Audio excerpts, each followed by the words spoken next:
الحمد لله وكفى وسلام على عباده الذين اصطفى أما بعد. قال الله تبارك وتعالى: لا تهينوا ولا تحزنوا وأنتم الأعلون إن كنتم مؤمنين. صدق الله العلي العظيم. قال النبي صلى الله عليه وسلم: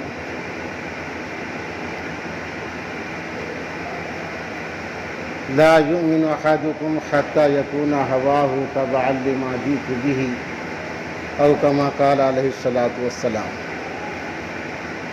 محترم بزرگوں اور عزیز دوستوں، ہمارا یہ مبارک سلسلہ جس کے عنوان کی خدمت کی سچی خدمت کی برکت سے ہی مغفرت اور ہمارے بخشش کی امید ہے، یعنی ذکر اور سلوک.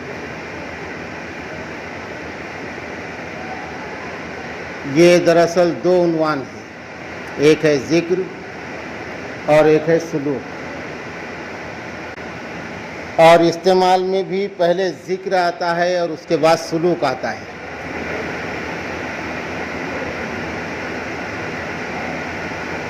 ذکر کہتے ہیں اللہ کے دھیان کو، اللہ رب العالمین کی یاد کو، اللہ رب العالمین کی لو لگانے کو. اور اس میں پورا دین شامل ہے، پوری شریعت شامل ہے، قرآن اور حدیث اس میں شامل ہے. اور سلوک کہتے ہیں چلنے کو، راستہ طے کرنے کو. ایسا ہی ذاکر کہتے ہیں اللہ کا دھیان جمانے والے کو، اور سالک کہتے ہیں چلنے والے کو.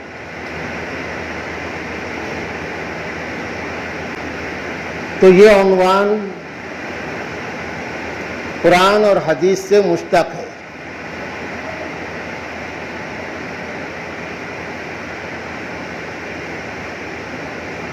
ہمارے آقا حضرت محمد الرسول اللہ صلی اللہ علیہ وسلم نے ارشاد فرمایا: الذاکر حی، کہ ذکر کرنے والا یہ زندہ ہے، اور جو ذکر نہیں کرتا وہ مردہ ہے. الذاکر حی والغافل میت.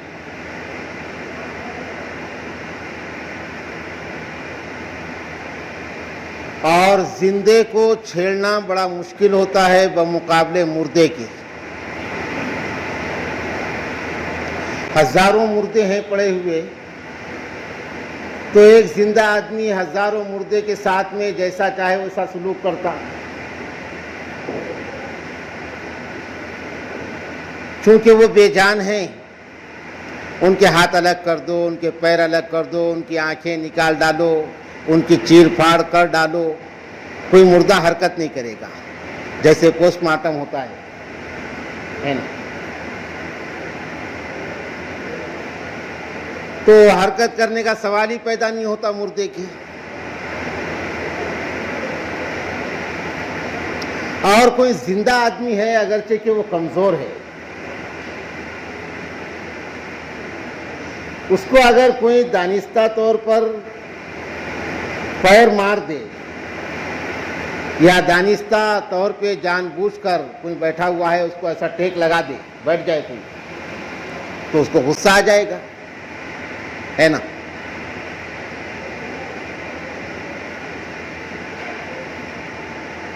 اور وہ فوری کہے گا کہ آپ میں انسانیت ہے کہ نہیں ہے. ارسطو ایک حکیم گزرا ہے، ارسطو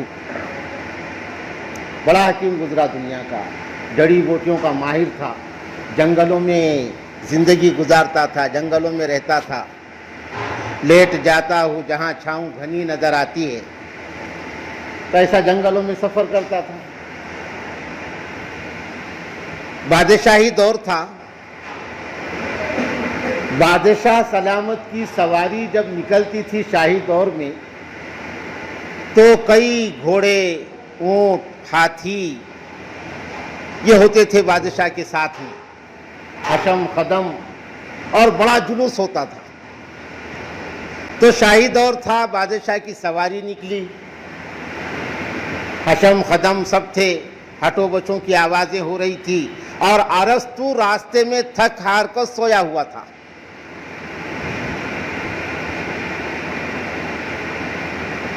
تو یہ آوازیں ارسطو کے کان میں پہنچنے کے باوجود اس کو خبر نہیں ہوئی، چونکہ وہ اس قدر گہری نیند میں تھا کہ وہ تھک کے سویا ہوا تھا. بادشاہ کی سواری نزدیک آ گئی اور ارسطو نیند سے اٹھا نہیں، تو بادشاہ کو غصہ آ گیا، اور بادشاہ غصے میں اپنے سواری سے نیچے اترا اور اتر کے پیر سے ارسطو کو زور سے مارا کہ شرم نہیں آتی، شاہی سواری گزر رہی ہے، کیا آپ کو آواز نہیں آئی؟ اٹھے نہیں آپ کو معلوم نہیں ہم کون ہیں؟ ارسطو معمولی آدمی، حکیم آدمی، لیکن جب بادشاہ وقت نے اس کو پیر سے مار کے کہا تو ارسطو آنکھیں ملتے ہوئے اٹھا اور کہا کہ کوئی گدھا معلوم ہوتا ہے. یعنی غصہ آ گیا. زندہ انسان. تو ایک ہوتی ہے زندگی جسمانی اور ایک ہوتی ہے زندگی روحانی. اور اس حدیث میں جو زندگی کا ذکر ہے، حضور پاک صلی اللہ علیہ وسلم نے جس زندگی کی طرف اشارہ فرمایا ہے وہ روحانی زندگی ہے، جسمانی زندگی نہیں.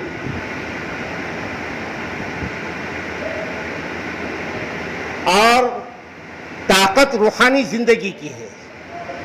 پوری دنیا جو مرعوب ہے آج، ایسا نہیں ہے کہ دنیا کے دل سے مسلمانوں کا ڈر نکل گیا، نہیں، دنیا کے دل میں مسلمانوں کا ڈر ہے. اسی لیے دنیا نت نئی سازشوں میں اور نت نئی یہ ساری کوششوں میں لگی ہوئی ہے کہ کس طرح اس جثے کے اندر سے حقیقی جان نکال دی جائے. کہ انگریزی کے دو جملے ہیں نا، کوانٹٹی اور کوالٹی. تو کوانٹٹی سے ہم کو فرق نہیں پڑے گا، کوالٹی سے ہم ڈرتے ہیں. تو وہ کوالٹی ختم کرنا چاہ رہے ہیں اور ان کو ڈر اس چیز کا ہے، وہ زندگی کا ہے. اس لیے کہ روحانی جو زندگی ہے اس کی طاقت کا احساس اور اس کی طاقت کی سمجھ ہمارے سے زیادہ اسلام دشمن جو عناصر دنیا کے اندر ہیں ان کو اس کا احساس ہے، ہمارے سے زیادہ. اور اس طاقت کو دنیا کا کوئی بھی باطل اس کا مقابلہ نہیں کر سکتا. زور باطل قوت ایمان کو دبا سکتا نہیں. روحانی زندگی کی جو طاقت ہوتی ہے اس کا مقابلہ دنیا کی کوئی باطل طاقت نہیں کر سکتی. زور باطل قوت ایمان کو دبا سکتا نہیں. اور جس کے اندر روحانی زندگی ہوتی ہے تو موت بھی اس کی زندگی ہوتی ہے. سر کٹا سکتا ہے مومن، سر جھکا سکتا نہیں. تو دنیا آج بھی خائف ہے، دنیا کے دل میں ڈر ہے مسلمان کا آج بھی. اسی لیے وہ یہ ساری چیزوں کے اندر لگے ہوئے ہیں کہ مسلمان کو بے اثر کر دیا جائے. جیسے سانپ ہوتا ہے تو سانپ کی جسامت سے یا سانپ کے دانتوں سے خطرہ ہے نہ ڈر ہے. سانپ کے زہر سے ڈر ہوتا ہے. طاقت جو ہے سانپ کی وہ اس کا زہر ہے. وہ نکل گیا تو کئی سانپوں کو ایک سپیرا لے کے پھرتا لوگوں کو بتانے کے واسطے.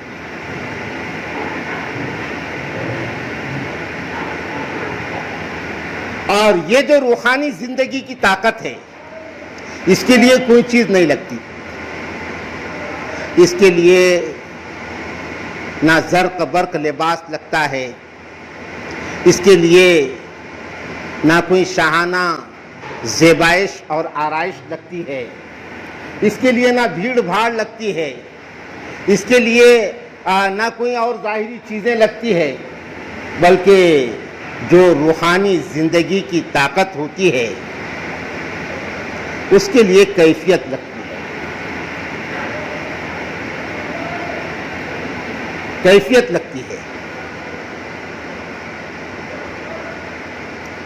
اور وہ کیفیت نظر نہیں آتی، باقی ساری چیزیں نظر آتی ہیں۔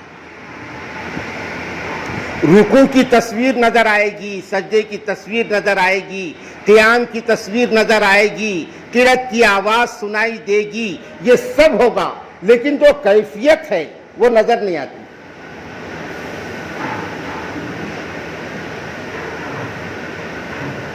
میں سر بہ سجدہ ہوا کبھی تو زمیں سے آنے لگی صدا، تیرا دل تو ہے صنم آشنا، تجھے کیا ملے گا نماز میں۔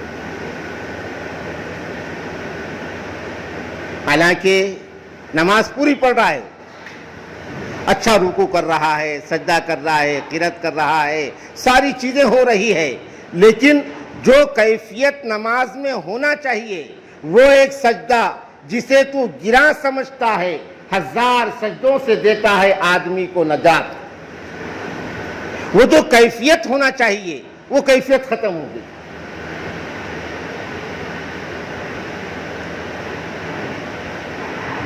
کہ رہ گئی رسم اذاں روح بلالی نہ رہی۔ اذان سے شیطان نزدیک آ رہے نا، جبکہ اذان کی فضیلت یہ ہے کہ شیطان اتنے دور بھاگ جاتا اذان کی آواز سن کے کہ اس کو آواز اس کے کانوں میں جہاں تک نہ آئے۔ حدیث میں آتا ہے کہ جہاں تک اذان کی آواز جاتی ہے تو شیطان اس کے اس پار ہوتا ہے، وہاں تک کوئی شیطان نہیں رہتا۔ اور ہماری اذانوں پر تو شیطان اٹھ رہے،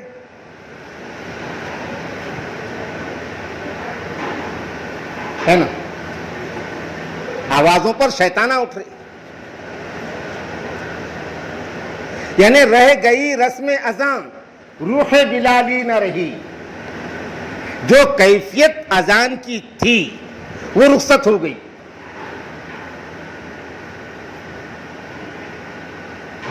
رہ گئی رسم اذان روح بلالی نہ رہی، فلسفہ رہ گیا تلقین غزالی نہ رہی۔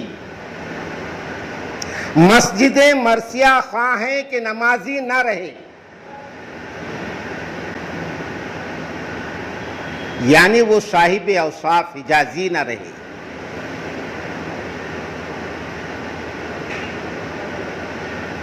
تو روحانی زندگی سے امت خالی ہو گئی۔ الذاکر حی،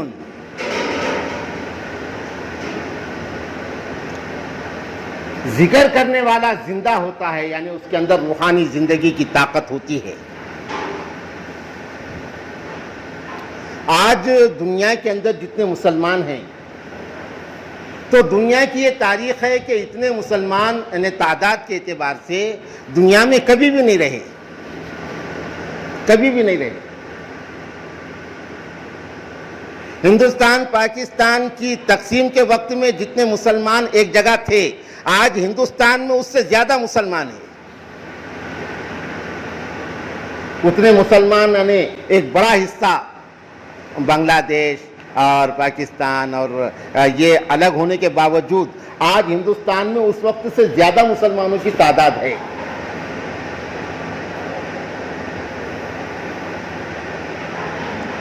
لیکن بات کیا ہے کہ دن بہ دن مسلمان بے اثر ہوتا جا رہا ہے، اس کا وزن باقی نہیں رہ رہا۔ اللہ کے نبی صلی اللہ علیہ وسلم نے ارشاد فرمایا کہ ایک وقت آئے گا، یہ یعنی آج جو وقت سے ہم گزر رہے ہیں، اس وقت کے تعلق سے آج سے کچھ کم 1500 سال حضور پاک صلی اللہ علیہ وسلم نے فرمایا تھا ایک وقت آئے گا، وہ وقت آنے والا نہیں ہے، اب یہی ہے وہ جس سے ہم گزر رہے ہیں۔ اللہ کے نبی نے فرمایا تھا ایک وقت آئے گا کہ دنیا کی ساری قومیں، چوہے کھانے والے، سانپ کھانے والے، مردار کھانے والے،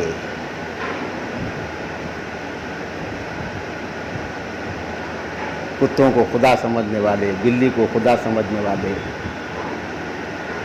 بندروں کو خدا سمجھنے والے، دنیا کی ساری قومیں وہ ایک جگہ جمع ہو جائیں گی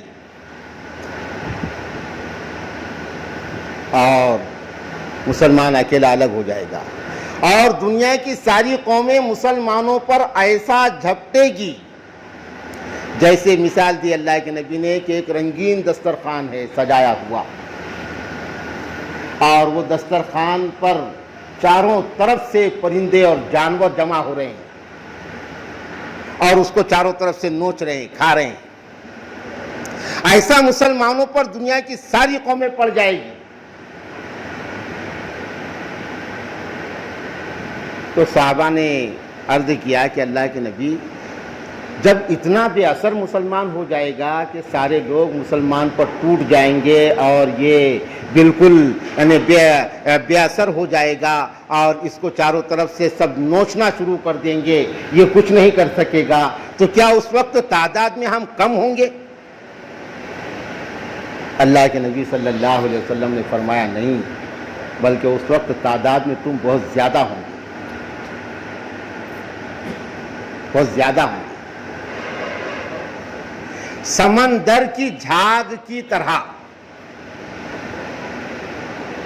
یعنی تمہاری حیثیت سمندر کے جھاگ کی ہو جائے گی جو بہت زیادہ ہلکا ہوتا ہے، ایک دم پھیس سمندر کے اوپر کا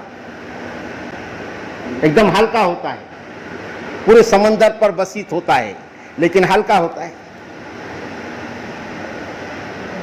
یعنی اتنے ہلکے تم ہو جائیں گے اس وقت۔ اس کی وجہ کیا ہوگی؟ تو اللہ کے نبی صلی اللہ علیہ وسلم نے فرمایا دنیا کی محبت اور موت کا ڈر، یعنی اللہ سے غافل ہو جائے گا، دنیا کی اس قدر محبت بڑھ جائے گی دل کے اندر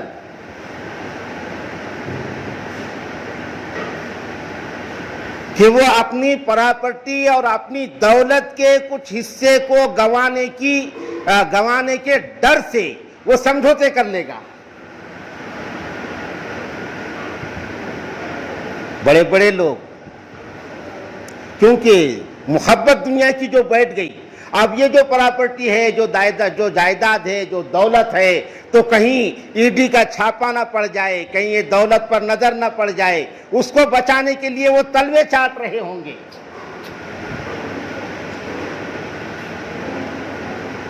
دنیا کی محبت ایسی بیٹھ جائے گی دل میں، اور موت کا ڈر دل کے اندر بیٹھ جائے گا۔ جان بچانے کے لیے وہ کوئی بھی بہانے تلاش کرے گا۔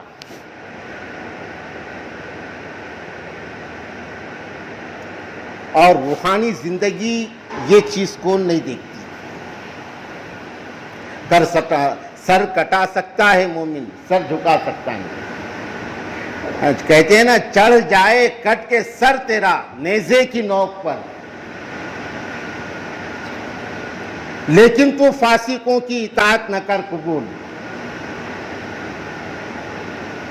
تو آج امت روحانی زندگی سے خالی ہوتی جا رہی ہے، بلکہ اس طرف توجہ ہی نہیں ہو رہی ہے کہ یہ بھی کوئی چیز ہے، حالانکہ یہی چیز ہے ضروری۔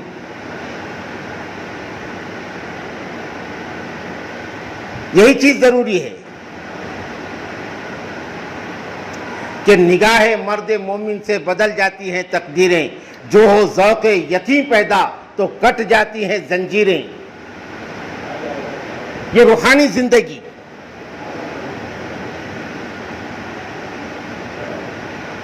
کہ ایک مسلمان بڑی سے بڑی طاقت کو حیران اور ششدر کر دیتا تھا.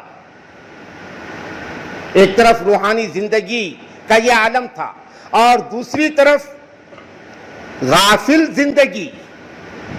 ہزاروں مسلمانوں کو گاجر مولی کی طرح کاٹ کے پھینک دیا گیا, گاجر مولی کی طرح.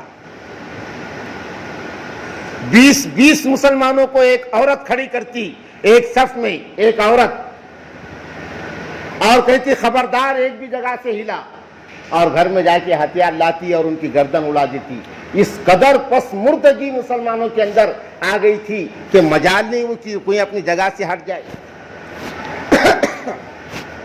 یہ تاریخ ہے ہماری, اور پھر اسی کی طرف لوٹ رہے ہیں ہم. یہ تاریخ ہے. اور اسی اسنا میں یا اسی وقت میں ایک مسلمان حضرت شیخ عبداللہ دربندی رحمت اللہ علیہ, سلسلے نقش بندیہ کے بزرگ, اکیلے تنے تنہا وہ مسجد میں بیٹھ گئے. بادشاہ کے تحقیق پر جب معلوم ہوا, لایا گیا ان کو زنجیروں میں باندھ کر, اور پوچھا گیا کہ آپ کی اتنی ہمت کیسے کہ ہمارے اعلان کے بعد آپ جو ہے یا گاؤں کے اندر ٹھہرے رہے مسجد کے اندر. کہا میں اللہ کے گھر میں تھا. آپ کو ڈر نہیں تھا؟ کہا کہ کہے کا ڈر, ہم نے تو زنجیروں میں باندھ کر لایا. کہا کہ زنجیریں کیا کرتی ہے؟ انہوں نے اللہ کے نام کی ضرب لگائی, زنجیریں ٹوٹ کے گر گئی.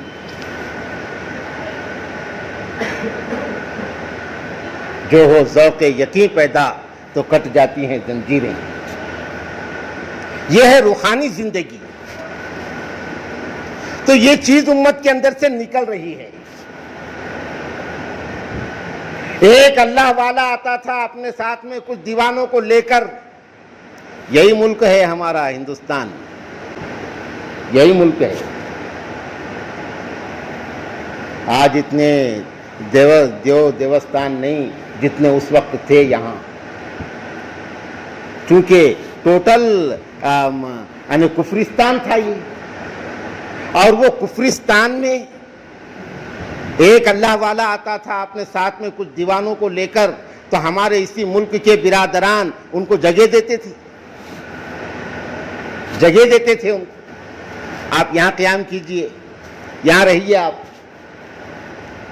یہ یہاں سے پانی نزدیک ہے, آپ کو کیا چاہیے تو ہم کو بولو. اور لوگ آ کر کے ان کے دامن میں بیٹھ جاتے تھے, اور ان کے کیفیات سے متاثر ہو کر کے لوگ ان کی تہذیب اور ان کے دین کو قبول کر دیتے تھے, آغوش اسلام میں داخل ہو جاتے تھے. اور آج دنیا نفرت کر رہی ہے مسلمانوں سے. اپنے آدمی کو مار ڈال رہے ہیں وہ مسلمان سمجھ کے, خود کے آدمی کو مار ڈال رہے ہیں. اس قدر نفرت. اور یہی مسلمان تھا, کل وہ جگہ دیا کرتے تھے, احترام کیا کرتے تھے, عزت سے احترام سے سامنے دو دانوں بیٹھا کرتے تھے آ کے. اور وہ فقیر تھا, درویش خدا مست ہوتا تھا. تو بات کہاں بگڑ گئی؟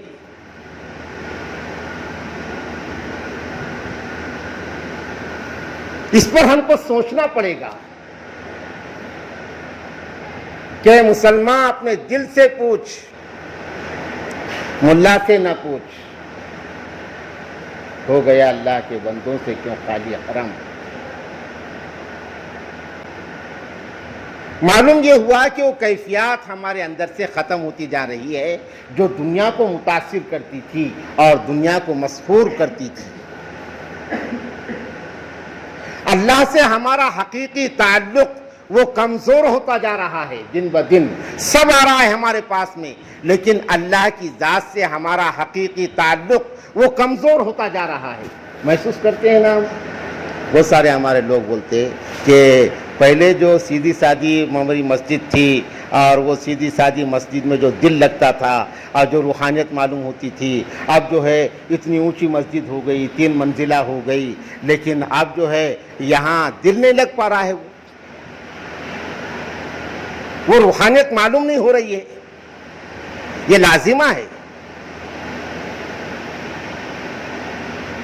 یہ کیفیات ہیں، یہ جو جس کو انسان کا ضمیر محسوس کرتا ہے، اس لیے کہ اس وقت کی اینٹ جو تھی وہ کس کے پیسے کی تھی؟ جو اس میں جڑی ہوئی تھی، اور وہ جو دیوار بندھی ہوئی تھی، وہ اینٹ رکھنے کے لیے ہاتھ کون سے تھے؟ وہ چنا کلانے کے لیے ہاتھ کون سے تھے؟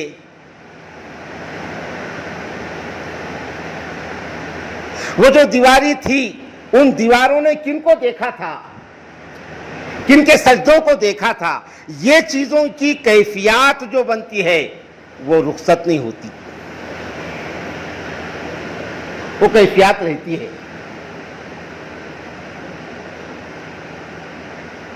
تو ہم سجدوں کو ظاہری اعتبار سے سجانے کا سامان کر لیں گے، لیکن سجدوں میں جان پیدا کرنے کے لیے جو محنت ہے وہ محنت کی کمی ہو رہی ہے،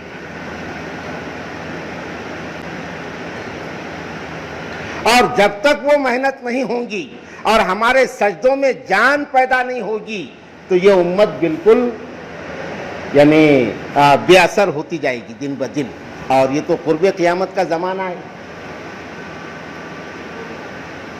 قرب قیامت کا زمانہ ہے، اور حالات وہ شخص سب سے بڑا جھوٹا جو یہ کہے گا کہ اس کے بعد اچھے دن آنے والے ہیں، نہیں، دن تو خراب ہی آئیں گے، ہر آنے والا دن خراب ہوگا گزرے ہوئے دن کے مقابلے میں، یہ حدیث میں اشارہ ہے۔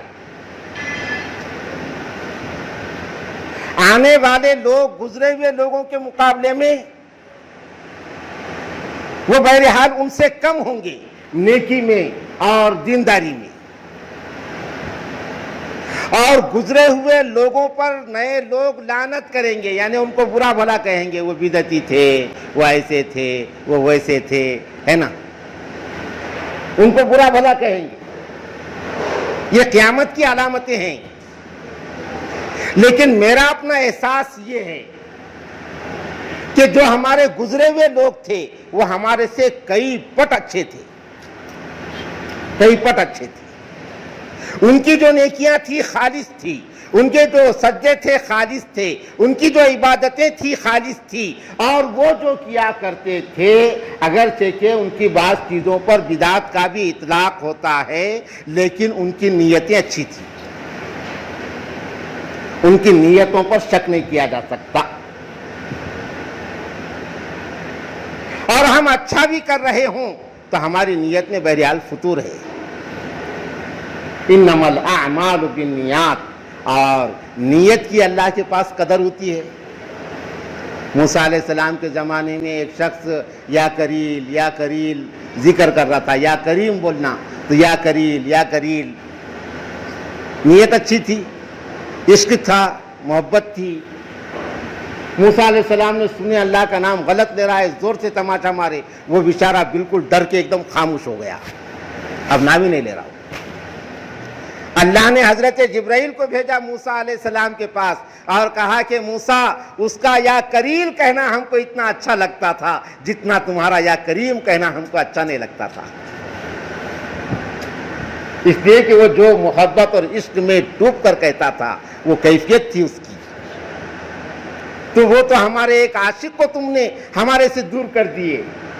موسیٰ علیہ السلام فوری گئے اور اس شخص سے معافی مانگی اور کہا کہ بھائی تم جیسا ذکر کرتے ہو اللہ کو پکارتے ہو پکارو، تو ان اللہ لا ينظر الى صورکم ولا الى اجسامکم ولکن ينظر الى قلوبکم واعمالکم، اللہ کیفیات کو دیکھتے ہیں، اور کیفیات کثرت ذکر سے بنتی ہے۔ ذکر، اللہ کے نبی نے فرمایا اتنا اللہ کا ذکر کرو، اتنا اللہ کا ذکر کرو کہ دیکھنے والے لوگ تم کو پاگل کہنے لگے کہ کیا دیوانہ ہے یہ، اللہ کا اتنا ذکر کرو۔ تو صوفیہ کرام نے اللہ کے ذکر کے طور اور طریقے اللہ سے لے کر امت کو دیے.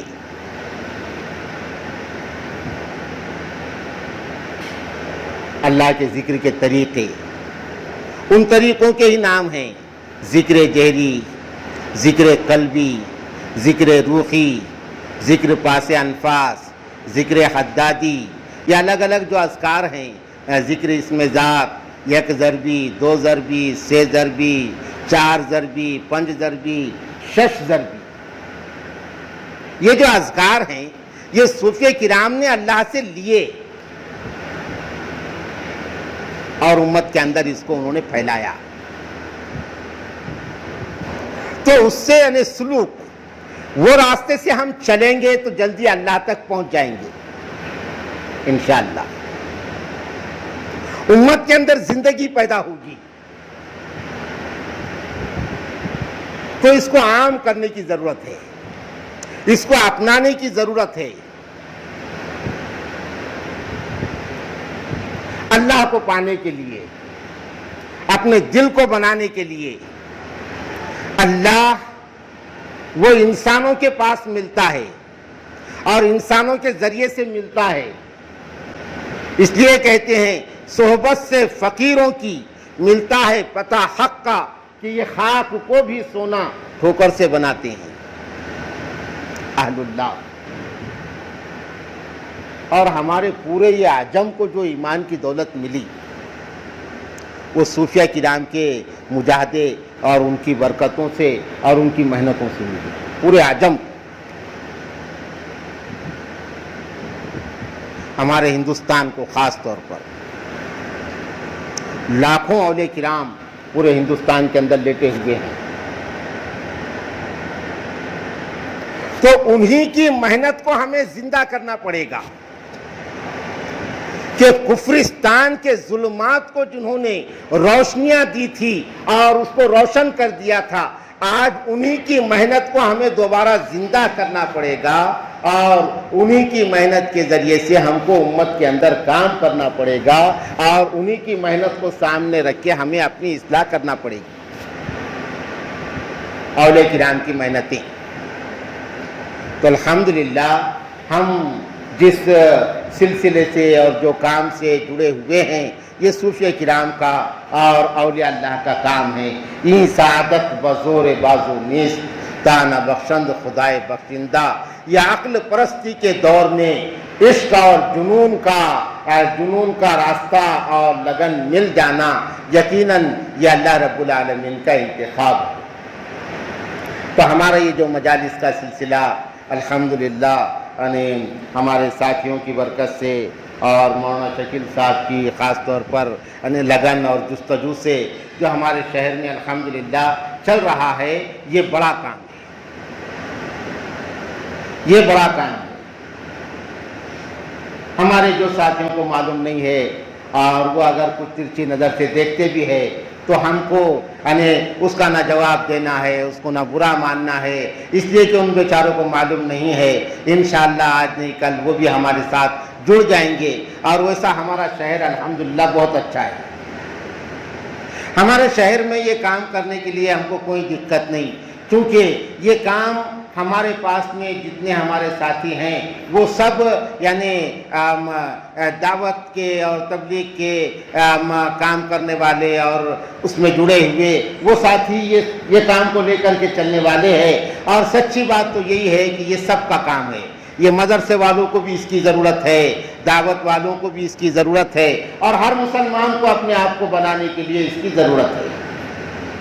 تو ہمارے پاس میں یہ ماہانہ سلسلہ یہ چلتا ہے اور چونکہ درمیان میں رمضان المبارک آ گئے تھے اور رمضان میں یعنی ہمارے پاس مجلس نہیں ہوتی، بہت ساری مصروفیات اور رمضان کے عبادتوں کی وجہ سے، اور کچھ ساتھی ہمارے وہاں بھی اعتکاف کے لیے جاتے ہیں ادگیر شریف وغیرہ. بہرحال رمضان کے بعد یہ پہلی مجلس ہے جو آج مسجد مدرسہ تجوید القرآن میں الحمدللہ یہ منعقد ہوئی. اور اب یہاں سے یہ سلسلہ ہمارا ماہانہ سلسلہ یہ شہر بھر میں انشاءاللہ جاری رہے گا، اور حسب مطالبہ اور حسب خواہش انشاءاللہ وہاں کا ماحول وغیرہ دیکھ کر کے انتظامیہ کی اجازت سے اب ہم یہ مجالس کا انعقاد کرتے رہیں گے۔ تو انشاءاللہ عشاء کی نماز ہوں گی، عشاء کی نماز کے بعد میں حسب معمول ہمارے ذکر جہر ہوگا، اور ذکر جہر کے بعد پھر مشورہ ہوگا، ذکر جہر کے بعد مشورہ ہوگا، اور اگلی نشست کی تاریخ کا انشاءاللہ اس میں متعین کریں گے۔ آپ تمام دعا فرمائیں کہ اللہ تبارک و تعالیٰ اس کام کو مزید تقویت نصیب فرمائے، اور یہ کام یعنی عام ہو ہمارے جنتور اور جنتور کے باہر بھی اس کو عام ہو، اور اس کے لیے اللہ تعالیٰ ہم تمام کو استعمال کرے کہ بزرگوں کا یہ کام عام کرنے میں اللہ تعالیٰ ہمیں منتخب فرمائے۔ وآخر دعوانا ان الحمد للہ رب العالمین۔ سبحان اللہ بحمدہ، سبحان اللہ العظیم، سبحانک اللہم وبحمدک، نشہد ان لا الہ الا انت، نستغفرک ونتوب الیک۔ ساتھ ہی تمام وضو وغیرہ سے فارغ ہو جائیں۔